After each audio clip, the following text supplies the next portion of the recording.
Hello, ladies and gentlemen, and welcome back to the HEC Spring Series. This is week 2 on the GameStar channel, and my name is Night. I'm casting alongside You Wish, and we've just come from what is probably one of the best matches I've gotten to cast this year. I don't know about you, You Wish. I think it's probably similar, but that was an incredible game one of a best of 3 between multiple units and rinse and delete.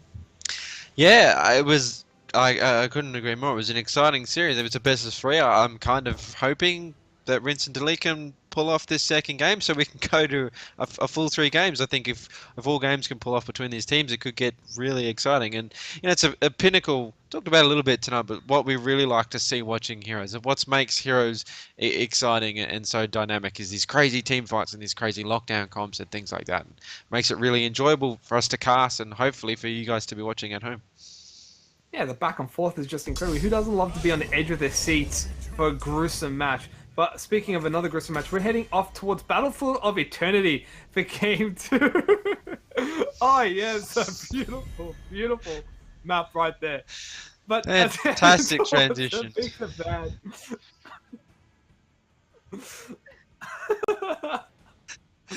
That was just, I love it. I love the enthusiasm we have for the matches we have tonight. So going towards the next map, Whitemane is being banned away by Rinse and Delete. Well, are we going to see any particular target bans now? Diablo's going through. Are we going to see something like the Kerrigan, maybe the ETC being banned? Because Rinse and Delete were really strong on that. I mean, they were good. I just wish that the audience could hear a producer in the background, which is probably why they're so confused what's going on. I don't know, Kerrigan on Battlefield of Eternity. You could ban if you don't want to deal with that lockdown comp again. I'd be scared to ban a Kerrigan on a Battlefield. I think it's a bit of a waste. There's plenty of other things you should probably ban. Something like a Hanzo would be good on this. They're going to try to ban the Genji. So are we going to see Orphea? I mean, she's got to go for one of the teams, doesn't she? Someone's got to take her. Orphea, Morgana's insta-lock by multiple units. It's got to be. In 3, 2, 1. No. Okay, fine. Hanzo being picked up. But I thought they were just insta-lock because it just wasn't bad. But Hanzo being picked up, it works. He's very, very strong at dealing with that Immortal. You're able to clear it really quickly. And it also has that Merc pressure. But instead, it's going to be a Kara team in the garage being picked away by multiple units. Orphea and Morgana are still available. Will we see at least one of them being picked up? I'm still not sure about Orphea being still a new hero. Not a lot of people actually got a chance to play her, especially if she's getting banned like 99% of the time in Hero League. Like, when do you really get a chance to play her? Yeah, it's true, and like we mentioned earlier in the night too, she hasn't had the strongest, and so we're going to go both teams completely ignoring Morganis and Orphea, which is, it's blowing my mind at the moment. I don't know what to believe, but Toronto on a Hanzo, then with that Johanna to zone, Rinse and Delete, it's showing a lot of. I like what it's showing with this team, a lot of breadth with their hero pools. They're not, okay, last game we played this lockdown team. We had the ETC, the Kerrigan, their stuns were insane. This time we've got Battlefield of Eternity. We're not going to do that. We're going, Hanzo, Hanzo Toronto, Li Ming with the ban. We're going for that race. We're going for that objective. It's showing a real lot of breadth and the growth from this team, regardless of how they might go in this particular series against this team that's possibly one of the best teams we have in our tournament at the moment, it's really good to see. I'm gonna be excited to watch these guys progress over this spring series. Yeah, no, that's true. And just to be able to, we've talked about last week. They had like an okay performance, but wasn't an amazing performance. But to come back after a week, listen to the VODs, whatever they did, they're able to come and show us an incredible game 1. We're hoping to see that happen in game 2, and I would love a third game, honestly, You Wish. But speaking of Orphea, multiple units have locked her in. She is going to make her presence on the Storm. And I'm keen. I wonder what build she's going to go, though. It would be quite an interesting one. Well, such an unknown hero. She's been out on the Nexus not even 2 weeks. We got, in the morning she goes to 2 weeks. So it's going to be interesting to see what they do. I mean, her damage on on the Immortal. I've noticed. What do you think? Is she going to be any good on that race? Her waltz, blade waltz, works well on hitting heroes. So it's not like it's going to get that cooldown reduction straight away if it hits an immortal, I believe. So her damage, she's going to be on kind of a cooldown with her abilities. Karazim and Reyna, they deal with a race, but Artana's being locked in. Hanzo, you also got Chromie. Now we haven't seen Chromie much since her fall from her top tier plays with her nerfs. Is she still like able to contest in a race like potential? Like, is she able to do that kind of damage, or is it going to be kind of a Chromie question mark? Oh, I think what you were saying about what multiple units have done, like, you're not wrong. The Karazim with the Reyna on that race, that's a solid race. You don't want to draft 4 or 5 heroes that are all just going to burn the Immortal down. You've got to do other stuff. So, and on the reverse side, we've got Rinse and Delete. They've got the Hanzo, that Taronda. They've got that Artanis. They can, the Artanis, he's gone into amateur opponents, so, that's the typical level 1 talent we see on Battlefield of Eternity because he does so much better damage to that Immortal.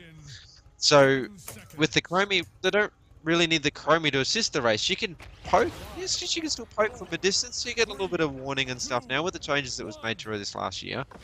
But, she could poke and keep multiple units away or so I think it's an interesting combination of a couple of different strategies, both sides kind of meeting together.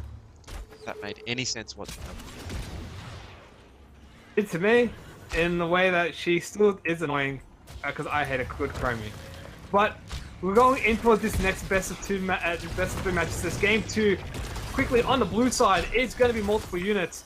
You got Ulti on No Fear, Jesmez on the Blaze, Shadow on Karazim, Coffee on the Reyna, and Magical Gnome on that Garrosh. Meanwhile, on the red team, You Wish, take it away. With Ratza on that Artanis, Shrifty on the Drahana, JD Star on that Taronda, Alex on the Chromie, and Mav on that Hanzo. Artana's taking on Blaze. I don't really see much Artanis. Usually we see the likes of Urael comes up, you see the likes of the Haka, a lot of heroes, but Swifty gets lots of Swifty gets stunned. Swifty's so low. JD Star is doing the best he can to keep him alive, and he does! It's such little health. Incredible. Yeah, it's a fantastic little tussle. Swifty getting around. I mean, Johanna is good for being able to do that, kind of just get away. He's doing a fantastic job of staying alive. That Hanzo though. And Hanzo live. Shadow. Alex, Swifty with the pause. That's Chromie being disconnected, but that was the return around, the sustained. JD Star's doing quite a while to keep his members alive with such little health. And that's good, because if you drop a member, if they lost Johanna, that's easily going to apply pressure, potentially start working on that siege camp down bottom, and just turn to a slight little mini snowball. But the sustain's coming through. They're keeping him alive. They're still keeping up in the fight, and they're responding really well. You can tell that multiple units are trying to get any advantage they can, but it's not working out for them so far. Yeah, for sure. They're applying this pressure, and like you said, that Johanna falls. You're looking at that with multiple units. They've got the experience behind them. They're going to know, okay, that's the advantage. We're going to push that. You're looking at losing, like, you definitely losing that camp at bottom, losing those possibly those towers and that gate. Just starts opening the map up straight away. Which in a 2-lane map, that's going to have severe impacts when we're coming into that immortal phase. So they've done well. We'll have to wait a few seconds as it comes, whether we can see Mav get out on that Hanzo, if he can escape that death. They're hunting him down pretty hard, but multiple units, they're not mucking around. They've got, I wouldn't say pushed to the edge in the last game, but Rinse and Delete certainly took the fight to them. Multiple units like, no, we're the better team here. We're going to exert this influence right from the get-go. If they're going to do anything, you got the CC when you look at it. Garrosh can form displacement. Garrosh can cause a great taunt. They have some way of dealing with things. Blaze, jet propulsion, why not? Get in for the stun for himself. Carries in with the follow-up. Or Fear, you wonder what would she go for her talents, especially level 10. Now, the names escape me because she's still brand new, but the one way it's constantly chomping down always requires someone to be hit by it in order for it to continue on and on and on. But with that being said, maybe the AoE stun works out wonders better. We're seeing now that they've rotated away in some of the siege camps, so they've still had the site set up for that kind of pressure in the bottom lane, and it works, but what can they do with it is really, they need to get that kind of advantage, especially coming towards the mortal phase, because recently do have a race that they can put up. And Coffee! Oh, that was a lot of burst damage from a Shrifty Alex playstyle. Yeah, most definitely. And, you know, Alex, putting that time stop too in that bush, Magic Gnome was coming up on that garage. He wanted that... oh my goodness. Flank, he was trying to go for that flank. That's the word I was trying to lie. Fine. But that time stop place, you know, really smart play by Alex on that Chromie. You know, it stopped him, like, back up, but that Chrome which could have been deadly. Already, everybody rotating towards the Shaman camps. Shadow, have it already cleared by just, you know, lingering around. It's a strategy that works because you wait for the last few seconds. Once it spawns, it has the most time pressuring a lane. Top Shaman camp also secured, and here we go with the Immortals. Rinse and Delete have a Hanzo, Rinse and Delete have an Atarnis, Rinse and Delete have a Chromie, Rinse and Delete can somehow do a lot of damage. But on the likes of multiple units, Coffee is already starting, he's chipping away. Ratsa casually is like, oh, no worries, I'll just, you know, walk up, get ready for a fight. 50 makes his way up, they're all able to back him away. But so far, it's multiple units taking more of the damage. Yeah, most definitely, you know, they did well. Hanzo Mav on that back line, so he's going to slowly take away, but fighting multiple units.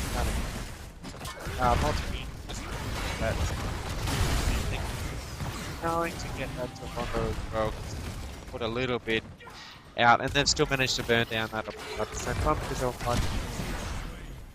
And Swifty gets caught up. That's going to be the tank and the support falling down for Rinse and Delete.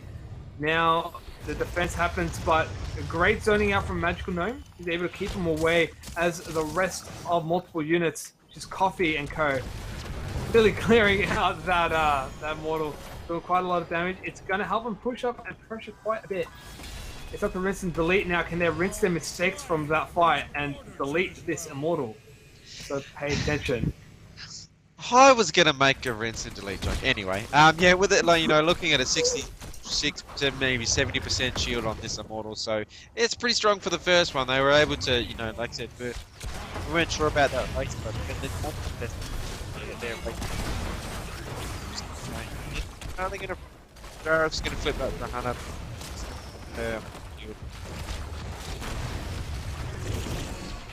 Shield has dropped down for the Immortal. It's between around the 20 to 30% mark as they clear up the fort walls. Garage walks in and Donald gets stunned on towards Shrifty. Shrifty solo. JD Star's not able to keep him alive, and it's a tank down as well as going through the bottom fort. So good positional play by multiple units. They're still chasing. Magical Gnome wants that JD stuff, but he's taking a bit of damage in return. He's got to be careful. Doesn't want to fall just like last time in the previous game. But threatening keep walls, that Immortal is doing quite a bit of work. Able to secure almost a 2-lead advantage lead. From the start, that's a huge big lead coming out from multiple units. Yeah, getting that kill onto that Johanna, that, you know, they've got maximum use out of that Immortal. You know, pushing that wall down. They've got a turret. That second tower's almost down. You know, they're just going to fall back, get this camped in the bottom. They're just going to push this bottom lane out. You know, they're doing a real good job. They're looking at 10. Now, you know, Rinse and Delete need to kind of just focus, just back up. They don't really want to engage. They just want to soak this experience the best they can, so that they're looking as close to 10 by the time the next.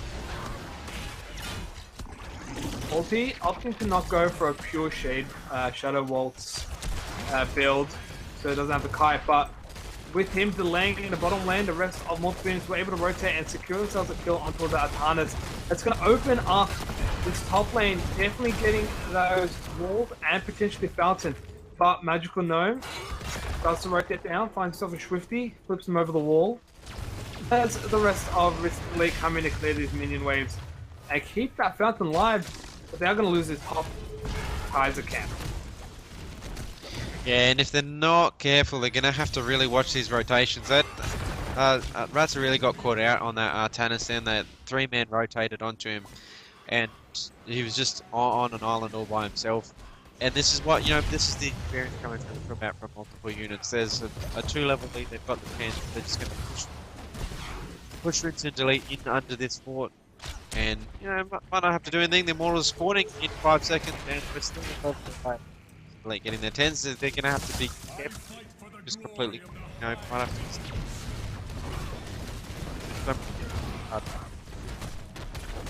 And immediately multiple units are on this. Getting down to half house before Rinse and Delete even get to rotate. But trying out, they're still behind quite a margin, a level and a half.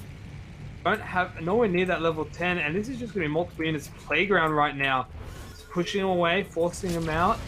Get again that positional advantage. His Coffee works on that Immortal. Yeah, that's it. And Rinse and Delete, saying they just can't do much. They're going to get this Bruiser camp, so that hopefully they don't get it stolen. That's if they don't try now.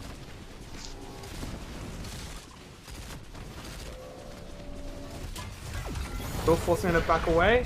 Shifty's low. Gets his B interrupted again as Shadow is going to kill the Shaman camp. They're going to... This is representing what happened in the previous game. Get the boss monster. Get the camp in the same lane to apply a double pressure. Last time they weren't able to get the bottom keep. This time they're looking to get the top fort, and it is working for them. They will need to zone out, but now level 10 comes up for Rinse and Delete. If they're looking for any fight, it should be soon since they are on equal talent tier before multiple units hit level 13. It's what they're going to have to do. That Immortal has hardly lost any shield. That fort's down. They're now taking this king with that Kazra camp behind them and this one camp. They got that Orphea, so that's one down. Bunker's dropped. Looking to get multiple runs. Magical Gnome, he's quite low. Jessamine has also got half out. Thrifty. He's putting on aggression. Ooh, a great pull by Artanis. Ratza looking to get something on Jessamine. He's taking the low. Can't get dropped. Coffee also low. A good defense keeps the keep alive and able to take that member of ulti. So well fought. They're still clawing back up. If they want to, they can try. But can they take a fort? They didn't take one last game. It's really the pressure's on them this time. Yeah, I mean, Rinse and Delete really proving that they might not be quite the experienced team, but once they come on level 10, they can really get that coordination, and that was really well done. They just dive past the Immortal, maybe caught multiple units off guard. Probably didn't necessarily think they were going to do that, and they deleted that Orphea. She was just off them really quickly, pushed everyone else out. Just had a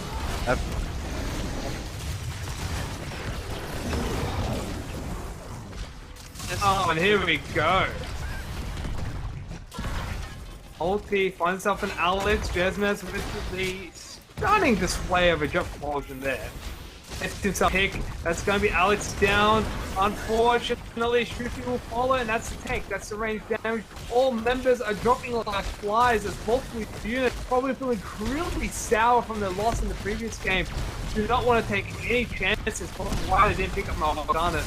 Want to have more safe, more damage. Desmond yet again with the engage. They are going to threaten this peak. They're looking to get it. It's so damn low. It's dropping 305. It falls. That is going to be a kick count as the rest of multiple units start to back away, happy with their games. Yeah, that's it. They were just I'm gonna start again. Rinse and Delete, they pushed a little bit too far out. They won that team fight, maybe got a little bit overexcited, and then multiple units just, they just came back in. They were able to get that pick, slow them down, pick off that copy, and then wasn't too long. And there was a fantastic, that ground break with that throw of that Johanna into the 7th. Can they secure quick onto Ulti? Map has fallen, ready for Hanzo. Ulti lives, Ulti breathes, Shadow with the heal, keeping him alive as Wrath is going to be the next target down. Garrosh, through the time, there's Jesmez, he misses narrowly. Once done, Shruti gets flipped over and he's fallen down towards that good old Shadow. You know, he's living in the shadows, he's getting the heals, he's doing all he can. What more can you ask for the support of that caliber? Bring me my beer at the end when we win the series, which you'll probably do, because I reckon he's that much of a good guy. But multiple units doing a fantastic job. They're just comboing the Groundbreaker into that 7-sided strike again, catching that Artanis off. He's doing a fantastic job. Pressure still playing. 13 talents, still not happening just yet for Vincent Delete. But their Immortal has already dropped below the 8,000 mark, 7,000. It's dropping quickly. Can they do it to turn around before level 16 talents hit for multiple units? They're trying. Shadows on the back line from Mav. He's taking him down to below half out. The stun on Coffee misses. And Delete, they're looking, they're trying, they're searching. Ratstar, get them to the back of the Coffee, can't do much damage as the rest of them are falling. There's Russell, still at half health. It's beat up all the first Shrimpy is the next target. Everyone's just hiding and living in that eternal beast or fear. So hungry. But is she fully fed just yet? We have to wait and see. As 4 members fall for Rinse and Delete, and is multiple units threatening the top keep.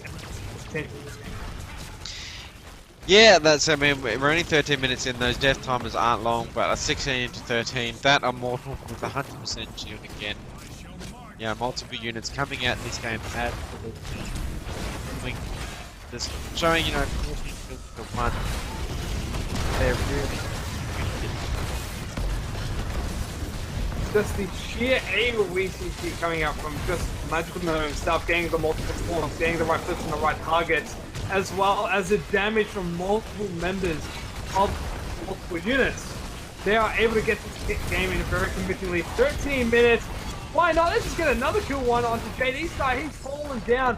Mavin's the last member alive, and it's going to be a 2-0 victory for multiple units. Still such a dominating from last week. Yeah, most definitely. I think, in all honesty, like that second game, that was probably what we maybe were expecting the whole series to go. I think, Vincent Delete a fantastic game in game 1. They really took it to them, made it a much more. But multiple units just proving that experience, that coordination that they have, and playing from a couple of players from the Premier League or all from the Premier League, really showing why they have those spots in those teams, and just a absolutely dominating performance. That Ophir pick, she was able to do so much damage, and the burst potential she's able to provide. This is the first time we've seen her, I guess, in a competitive scene. Thoughts on her? She's strong, but I feel like still a little bit more playtesting to go, just deal with what she can provide. But multiple units were just really, really solid. Recently, need to go back to the drawing boards on that one. But after that game 1 performance, if that's what it takes after 1 week of improvement, to put off a game like that, I'm really keen to see how they're going to go next week, and then the week after, and then 4th week after that. Yeah, most definitely. I think you can't get yourself too down going against when you possibly the best team in the tournament. So if they can take some of those strategies from game 1, take what they learned from this game, maybe ban Ophir. I don't know if she was necessarily the problem. I mean, Magical Gnome on that Garrosh, Jesmez on the Blaze, those jet propulsions were pretty godly. Like, they just was all of the one package. But they can instantly take it away. Some of these other lower teams, they can certainly take it to them, and they can, be battling for some of those high spots maybe. Now we will be seeing multiple units come again tomorrow night as they take on the victor of Nobody and Eagle Slayers in another best of 3. That's going to be happening over on this Twitch channel, GameStar TV 1, and it's going to be at 7:30 p.m. Australian Eastern Daylight Savings Time, I believe. ADT. I think I said that right. Yeah, so that's the next best of 3, and it's going to happen tomorrow night. So please tune in, and you're going to see a good match over there after seeing multiple units, and hopefully another long one as well at that. But if you're keen to play, register next week. It's coming back again for a 3rd week and multiple weeks after that. So grab your friends, make a team, hop in, have some fun. Who knows? We'll be commentating you. It'll be great. Who doesn't want to see the name on the stars? It's great. Anyway, Hewish, it was a pleasure to cast with you again. I look forward to any more future endeavors with you. My name is Nigel. Have a nice night, everybody. We'll see you tomorrow.